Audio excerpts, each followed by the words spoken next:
Okay, hiya people. This one's called Don't Be a Numpty. Now, these just a couple of my pet hates.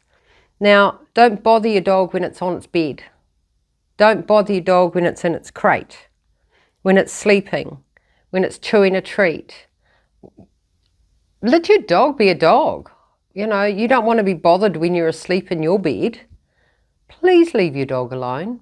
Your dog needs somewhere safe to go, whether it, in its crate or its mat or whatever, wherever it is.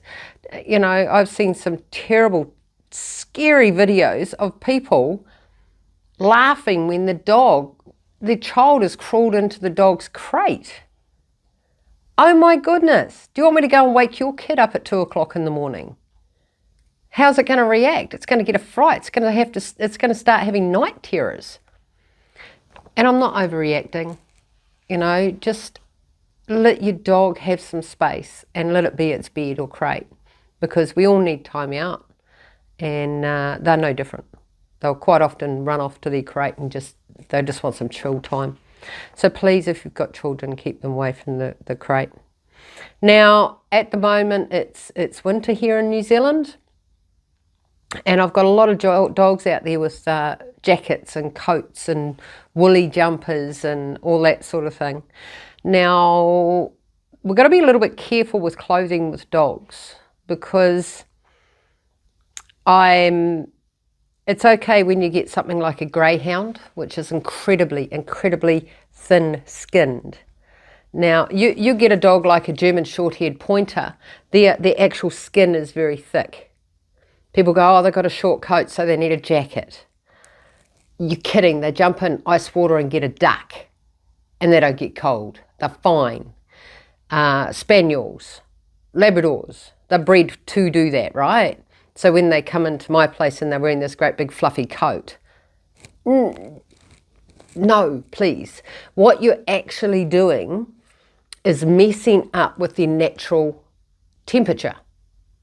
So what happens is their skin and their hair starts getting thinner and thinner because you've got this big woolly coat on, and then they go somewhere and they don't cope with the cold because you've effectively given them a summer coat or a summer skin.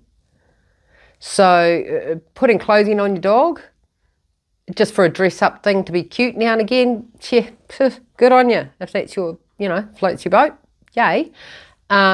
But when you're doing it because it just looks a little bit cold, and it's, I had a Pomeranian with hair like that come in with a jacket on it.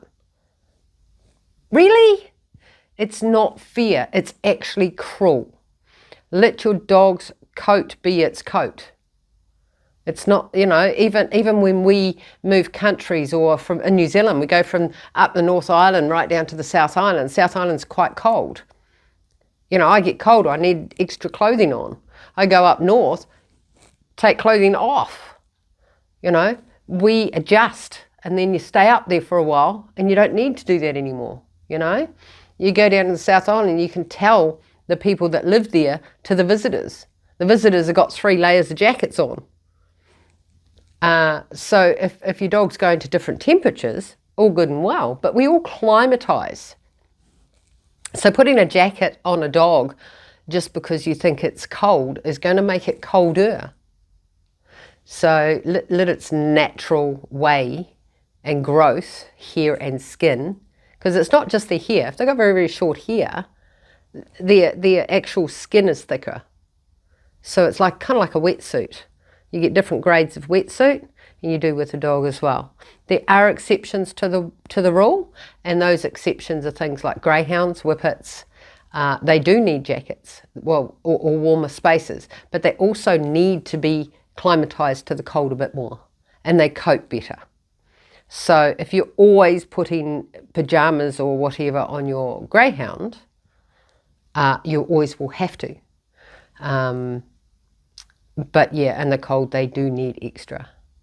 But otherwise, most breeds, things like German short-haired pointers, all that sort of thing, they got their own natural wetsuit. So it's pretty cool. So clothing is one of my pet hates. Jumping into a crate with a dog, just leave it alone. It's not fair. And Don't ever pat a dog you don't know. And this bullshit of putting your hand up, try doing that to a person.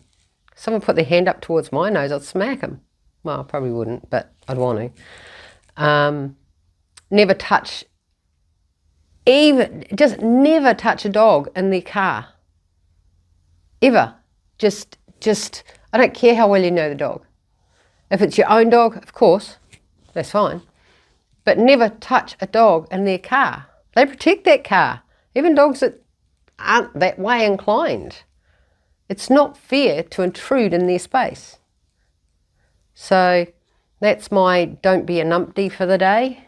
I hope it helps some people out there. And I know it will help some dogs. Thank you.